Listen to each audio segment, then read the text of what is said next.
this short video, we're going to take a look at licensing Windows 365. My name is Vicky Lee, a Microsoft licensing expert, and I'll be taking you through this session today.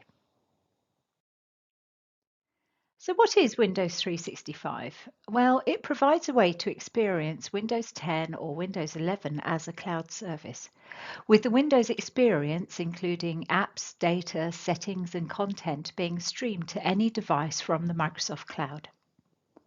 And this means that you'll be able to boot instantly to your cloud PC, accessing your Windows experience wherever you are on whatever device you want to work on. And because it's personalized and familiar with all your settings and content, when you go back to your cloud PC, it will be right where you left it. It is licensed on a per user per month basis, as we're very much used to with online services. And the pricing is dependent on the size of the cloud PC and the edition chosen. So let's look at a bit more detail, starting with the business and the enterprise editions. So there are different editions of Windows 365 available, and here we're going to take a look at the business and enterprise editions. So let's take a look at the differences between them. So Windows 365 Business is provisioned and managed through the web. It's been optimized for the smaller customer and has a license maximum of 300 users, very much like the Microsoft 365 offerings with the word business in their name. Windows 365 Enterprise is ideal for any size customer who wants to manage their cloud PCs with Microsoft Intune.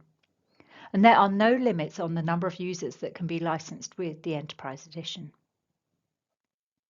Now, with both of these editions, you can choose from a range of different compute and storage configurations, with the configurations each supporting different workloads that you might want to use for the different types of user within your organization.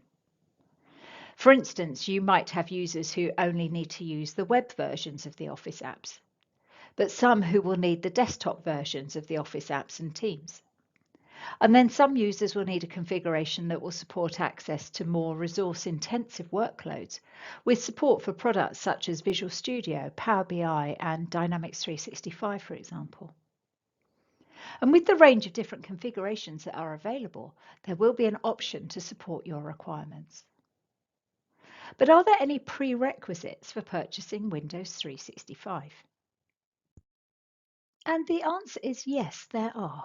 There are some prerequisites we need to consider for buying a Windows 365 Enterprise license. So where can I see these? Well, this is the text from the product terms site telling us that the user being licensed for Windows 365 Enterprise needs to already be licensed with Windows 10 or 11 Enterprise, Intune, and Microsoft Entra ID Plan 1 or Plan 2. These could have been purchased either as independent licenses or as part of certain Microsoft 365 suites. So what does this actually mean? Well, if you have one of these Microsoft 365 licenses, F3, E3, E5 or Business Premium, you can buy a Windows 365 Enterprise license, allowing that user to receive their cloud PC on any device.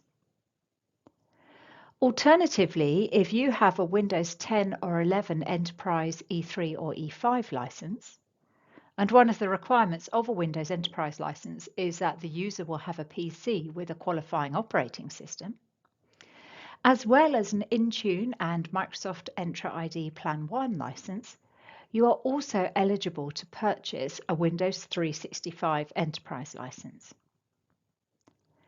However, what happens if you want Windows 365 for a user who doesn't have a device with a qualifying operating system?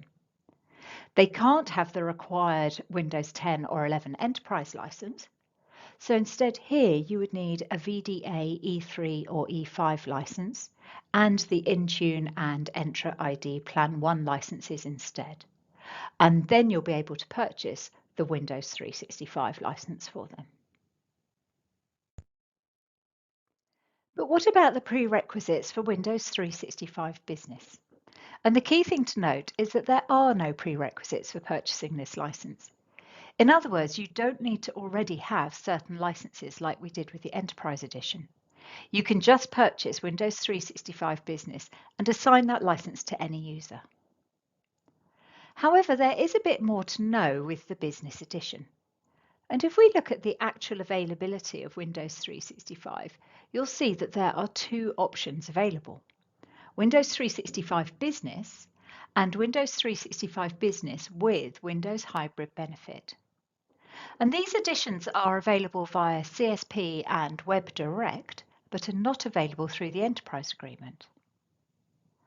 But what is the difference between Windows 365 Business and Business with Windows Hybrid Benefit? So the Windows 365 Business license is for those users who don't already have a Windows license, hence the comment at the beginning of the slide saying that there are no prerequisites. However, what about those users who do already have a device license with Windows 10 or 11 Pro? Can they benefit from this? Well, those users are eligible for the reduced cost Windows 365 Business with Windows Hybrid Benefit license. And if you look at the prerequisites from the product terms site, then you can see it telling us that a user needs their primary work device to be licensed with Windows 10 or 11 Pro to be eligible to purchase this more cost-effective license. And in CSP, partners must attest that they understand the rules when transacting these SKUs. So here we have a table of all the different configurations that are available across the three editions. And we can see on this slide the pricing for the different editions and configurations. And as a reminder, the pricing is per user per month. And when we look at the pricing for the Enterprise Edition and the Business with Windows Hybrid Benefit Edition, we can see that they're the same and cost less than the Business Edition. And you might be wondering why, but if you remember, those two editions require you to already have a qualifying Windows license, and the price reflects that. Whereas the Business Edition had no prerequisites, you didn't need any Windows license for the licensed user, and again, the pricing here reflects that as well.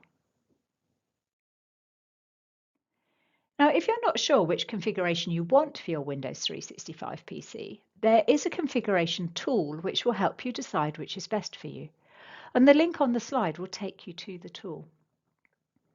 So you can see here that you start by choosing the Business or Enterprise Edition, and then by selecting how many processors you want and how much RAM and storage you need, and you'll be shown the configuration that matches your choice.